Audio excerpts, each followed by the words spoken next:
আসসালামু আলাইকুম। নাফিসা তাবাসসুম স্বাগত জানাচ্ছি এনটিভির দেশের খবরে। ত্রয়োদশ জাতীয় সংসদ নির্বাচন উপলক্ষে বিটিভিতে দলীয় প্রধান হিসেবে জাতির উদ্দেশ্যে ভাষণ দিচ্ছেন এবি পার্টির সভাপতি মুজিবুর রহমান মঞ্জু। সরাসরি চলে যাচ্ছে তার ভাষণে।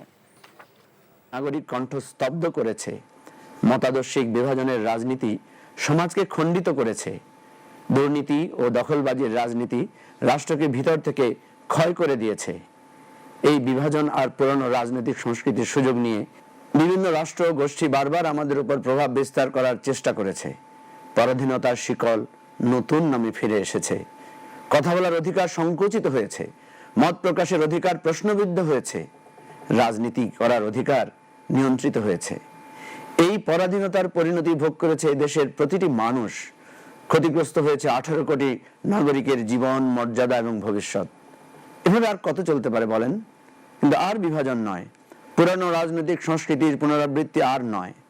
আজ আমাদের সুযোগ এসেছে পরিবর্তনের। এখন সময় এসেছে অতীতের ব্যর্থ রাজনীতিকে পেছনে ফেলে একটি নতুন বাংলাদেশ গড়ার। দিন বদলের শুরু হোক এখান থেকেই। প্রিয় দেশবাসী, 2024 সালের জুলাই গণ অভ্যুত্থানে তরুণ, যুবক ও প্রবীণরা এক কাতারে দাঁড়িয়েছিল আজাদির লড়াইয়ে। স্বৈরাচারের পতন ঘটাতে এবং ইনকিলাবকে নতুন করে জাগিয়ে তুলতে 1400 মানুষ জীবন উৎসর্গ করেছিল। সত্যিকার আজাদির দাবিতে 50,000-এর বেশি মানুষ আহত হয়েছিল। কোটি কোটি মানুষ রাজপথে নেমে এসেছিল। সেই মুহূর্তে দেশ জুড়ে একটি প্রশ্ন প্রতিধ্বনিত হয়েছিল, বিকল্প কে? উত্তর এসেছিল একসঙ্গে, আমি, তুমি, আমরা। আপনাদের সামনে সেই কাঙ্ক্ষিত বিকল্প হয়ে দাঁড়িয়েছে আজকে আমার বাংলাদেশ পার্টি, এবি পার্টি। মতবাদ, মতাদর্শ, নেতা নিয়ে দলাদলি নয়। আমাদের রাজনীতি হচ্ছে সমস্যার সমাধানের পলিসি কেন্দ্রিক রাজনীতি। এই নতুন রাজনৈতিক ধারা বাংলাদেশের আগামী দিনের পথনির্দেশ। এবি পার্টির ঈগল মার্কা নিয়ে আমরা ভোটারদের কাছে হাজির হয়েছি সেই কাঙ্ক্ষিত বিকল্প হিসেবে। আমরা দৃঢ়ভাবে বিশ্বাস করি আপনারা পরিবর্তনের পক্ষেই দাঁড়াবেন। আপনারা আর পুরনো ব্যর্থতার পুনরাবৃত্তি মেনে নেবেন না।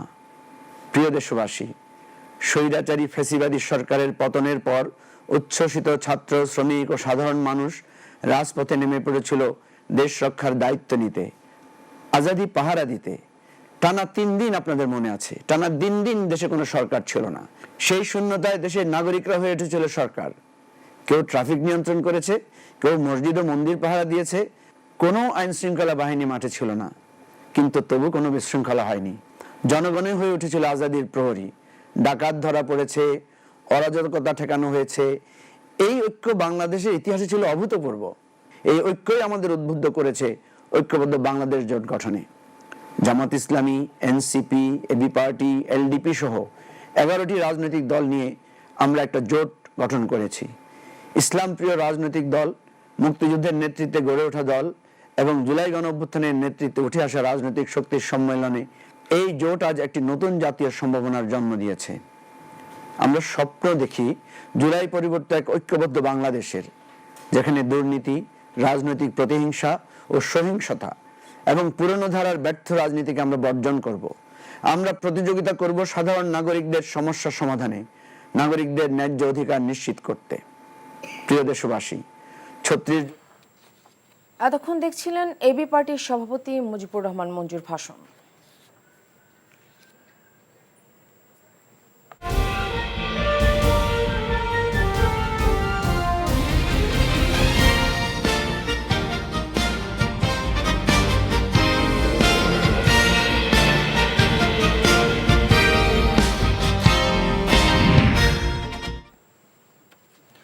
আইন শৃঙ্খলা পরিস্থিতি আর দুর্নীতির সাথে কোনো কম্প্রোমাইজ নয় উল্লেখ করে বিএনপি চেয়ারম্যান তারেক রহমান বলেছেন, অপরাধীর কোনো দল নেই। তিনি বলেন, বিএনপি জনগণের রায়ে ক্ষমতায় গেলে তাদের দেয়া সব পরিকল্পনা পর্যায়ক্রমে বাস্তবায়ন করবে। রাজধানীর বিভিন্ন স্থানে করা নির্বাচনী জনসভায় তিনি এসব কথা বলেন। তারেক রহমান বলেন, যানজট, জলাবদ্ধতা নিরসন সহ ঢাকার সমস্যা সমাধানেও কাজ করবে তার দল। হাসান মাহমুদের রিপোর্ট। কোটি কোটি মানুষের চাকচিক্যের রাজধানী তিলোত্তমা ঢাকা এখন সরগরম নির্বাচনী উত্তাপে। প্রায় 450 বছরের পুরনো এই মেগাসিটির রন্ধ্রে রন্ধ্রে লেগে থাকা বিদ্যুৎ, গ্যাস, পানি, আবাসন, যানজট সহ নানা সংকট ও সমস্যা নিরসনে বিএনপির প্রতিশ্রুতি ছিল শেষ দিনের নির্বাচনী জনসভায়। ঢাকা ৮ সহ ঢাকা মহানগরী সহ সকল পর্যায়ে যে জলাবদ্ধতা আছে সবচাইতে দ্রুততার সাথে ইনশাআল্লাহ এই সমস্যার সমাধান আমরা করব। শুধু বড় বড় কথা আছে, দেশ চালানোর জন্য দরকার কর্মসূচি। কোথায় তাদের কর্মসূচি? দেশ চালানোর জন্য অভিজ্ঞতার প্রয়োজন, তাদেরই তো বন্ধু বান্ধব। গত ১-১.৫ বছর যাবৎ দেখেছি আমরা সরকারের অংশ ছিল, তাহলে আজকে এই দুর্গতি কেন মানুষের? মতিঝিলের পীর জঙ্গি মাজার সংলগ্ন জনসভায় ঢাকা ৮ আসনে ধানের শীষের টিকেটে নির্বাচনী মাঠে থাকা মির্জা আব্বাসকে পরিচয় করিয়ে দিয়ে বিএনপি চেয়ারম্যান জানান, মানুষের রায়ে বিএনপি ক্ষমতায় গেলে বাস্তবায়ন করা হবে সব পরিকল্পনা। দুর্নীতি এবং আইন শৃঙ্খলা এটির সাথে কোনো কম্প্রোমাইজ নেই। যে দুর্নীতি করে সে দুর্নীতিবাদ, সে কোনো দলের নয়। যে আইন শৃঙ্খলা ভঙ্গ করে মানুষকে কষ্ট দেয় সে কোনো দলের হতে পারে না, সে অপরাধী। কাজে আইন এদের ক্ষেত্রে আইনের গতিতে চলবে। এর আগে নিজের নির্বাচনী আসন ঢাকা ১৭-এর বনানী কামাল আতাতুর্ক মাঠে জনসভায় যোগ দিয়ে তারেক রহমান বলেন, বিএনপি মানুষের জন্য কাজ করতে চায়। আসুন, আমাদেরকে দেশ গঠন করতে হবে, আমাদেরকে দেশের মানুষের ভাগ্য পরিবর্তন করতে হবে, আমাদেরকে দেশকে সামনে এগিয়ে নিয়ে যেতে হবে। এছাড়া এদিন কলাবাগান ক্রীড়াচক্র মাঠে এবং বাসাবোধ তরুণ সংঘ মাঠে পৃথক জনসভায় ধানের শীষের পক্ষে প্রচারণায় নির্বাচনী জনসভায় তারেক রহমান বলেন, বেকারদের কর্মসংস্থানের পরিকল্পনা বাস্তবায়ন করবে তার দল। যাত্রাবাড়ী শহীদ ফারুক সড়ক, ধূপখোলা মাঠ, জুরাইন শ্যামগঞ্জ সড়ক এবং লালবাগ বালুর মাঠে পৃথক জনসভা করবেন তারেক রহমান। Hasan Mahmud, NTV news, Dhaka. শেষ সময় নির্বাচনী প্রচারের অংশ হিসেবে যাত্রাবাড়ী শহীদ ফারুক হোসেন রোডে নির্বাচনী জনসভায় বক্তব্য রাখবেন দলের চেয়ারম্যান তারেক রহমান। সেখানে আছেন স্পেশাল করেসপন্ডেন্ট ইমরুল হাসান। সরাসরি যাচ্ছি তার কাছে। ইমরুল, নির্বাচনী প্রচারের কি খবর আছে আপনার কাছে?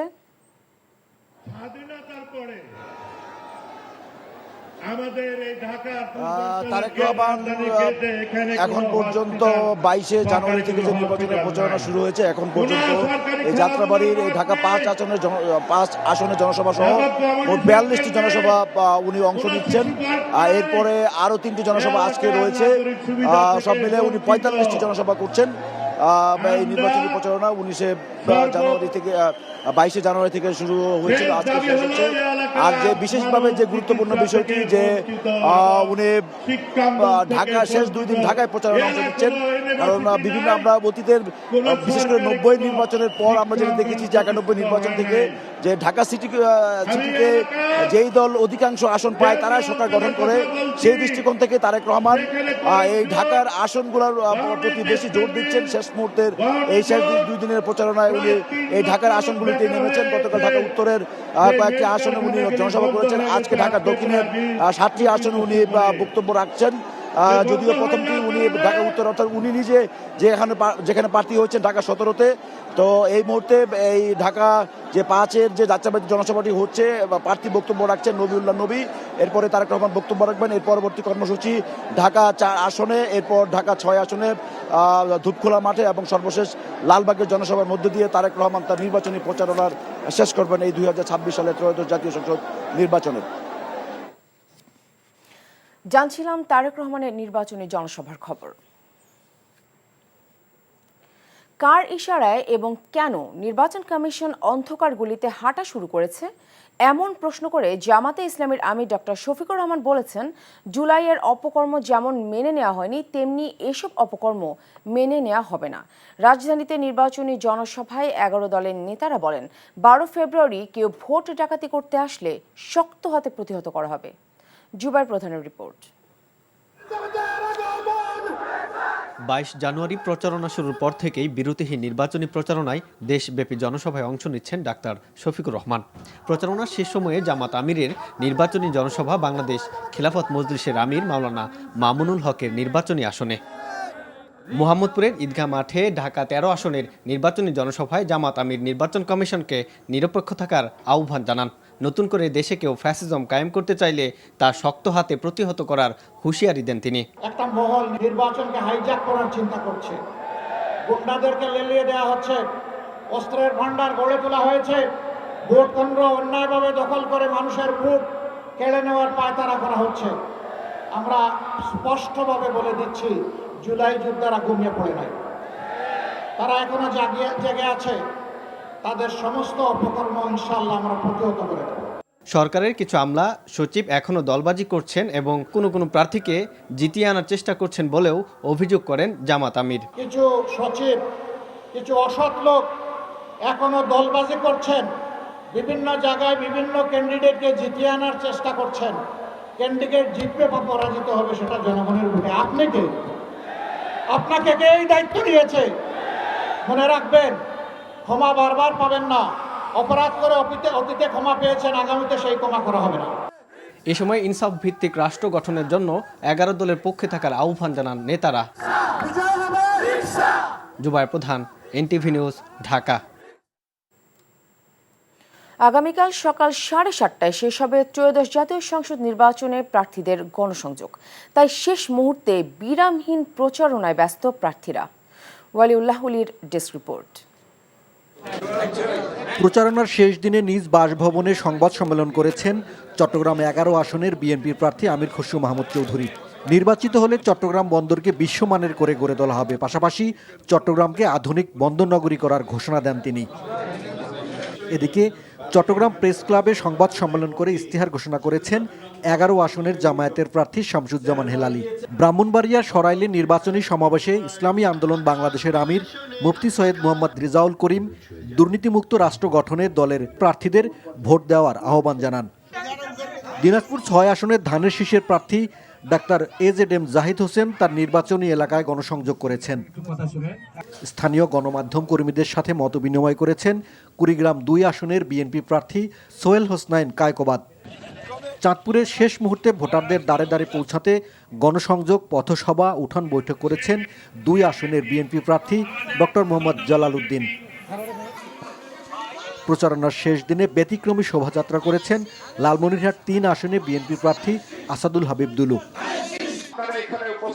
বগুড়া 6 আসনের প্রার্থী বিএনপি চেয়ারম্যান তারেক রহমানের পক্ষে ভোট চেয়ে উঠান বৈঠক করেছেন চেয়ারম্যানের উপদেষ্টা হেলালুজ্জামান তালুকদার লালু।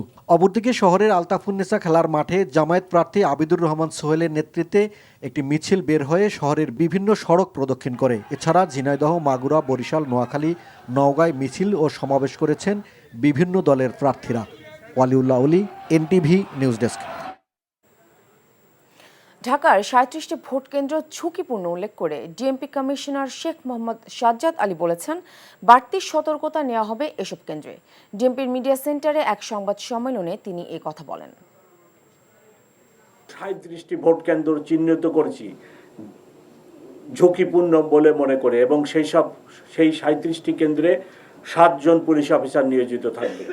অতীতে নির্বাচনে পুলিশকে যেভাবে ব্যবহার করা হয়েছে সেই কালিমামুক্ত হয়ে জাতিকে একটি অর্থবহ ও সর্বজন গ্রহণযোগ্য নির্বাচন উপহার দিতে আমরা প্রতিশ্রুতিবদ্ধ। কোনো থ্রেট নাই।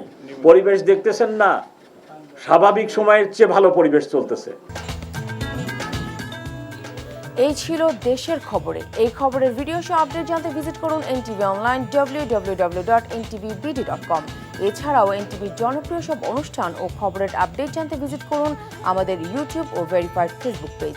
6টায় ইভিনিং নিউজ দেখার আমন্ত্রণ রইল। ধন্যবাদ সবাইকে।